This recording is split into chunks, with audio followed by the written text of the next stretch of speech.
kusoo dhawaada daawadayaal channelkeena Carab 24 qodob xiiso leh ayaan idiin soo gudbin doonaa bal marka hore subscribe dheh share oo la wadaag asxaabta ra'yigaagana hoos inuu wadaag qaybta commentiga mahadsanidin. Ilhaan Cumar oo ka soo jeeda jaaliyada Soomaalida ee dalka Mareykanka ayaa ku guuleystay doorasho ay xisbigeeda dhexdiisa ka gashay taas oo loogu tartamayay matalaada kursiga xildhibaannimada aqalka wakiilada ee degmo kamid ah gobolka Minnesota. Waxa ay loolan adag kula jirtay siyaasiga lagu magacaabo Anthony Melton iyo saddex musharax oo kale kuwaas oo dhamaantood u hanqaltaagayay in ay iyada meesha ka saaraan. Dhowrkii maalmood ee ugu dambeeyay ay Ilhaan la kulmaysay cadaadis xoogan iyo dhaleecayn inteeda badan loogu jeedinayay baraha bulshada. laakiin taageerayaasha xisbiga ayaa mar kale Ilhaan u xushay in ay sii difaacato kursigeeda degmada shanaad ee Minnesota marka la gaaro doorashada Mareykanka ka dhacaysa bisha November. Ilhaan ayaa guusheeda kadib waxa ay boggeeda Twitterka ku qortay: gudaha Minnesota markasta waxaan ognahay in dadka is-abaabula ay ka adkaanayaan lacagta la abaabulay. Caawana dhaqdhaqaaqeena guul kaliya ma uusan soo hoyin, waxaan kasbanay maamul isbedel keenaya iyadoo ay jireen dadaal ay dad gobolka ka baxsan ugu jireen in ay guul darro nagu dhacdo.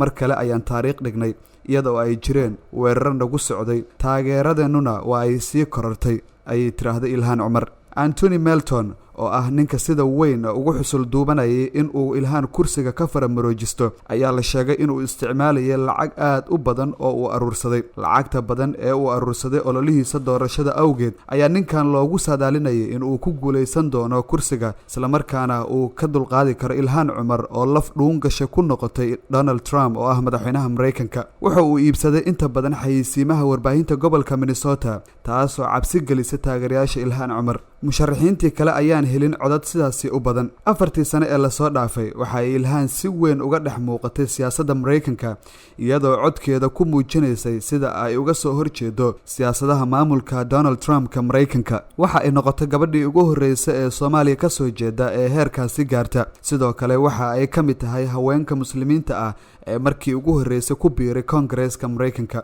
Ilhaan oo kursigeeda difaacanaysa ayaa ku guuleysatay codad ka badan kuwii ay u baahnayd in ay ku soo baxdo.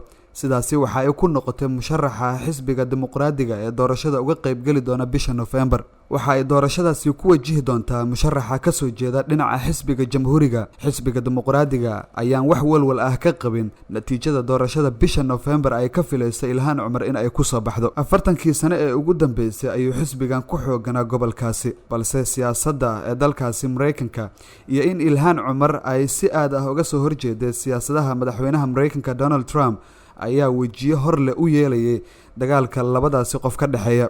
waxaa sidoo kale baraha bulshada dhaleecaynta ugu badan ee kaga imaanaysa Ilhaan ay ku qotomeen kadib markii ay taageertay dhawaan dadka isku jinsiga ah. qodobkaasi xiisaha badan ayaan daawadayaal idinla wadaagaynay.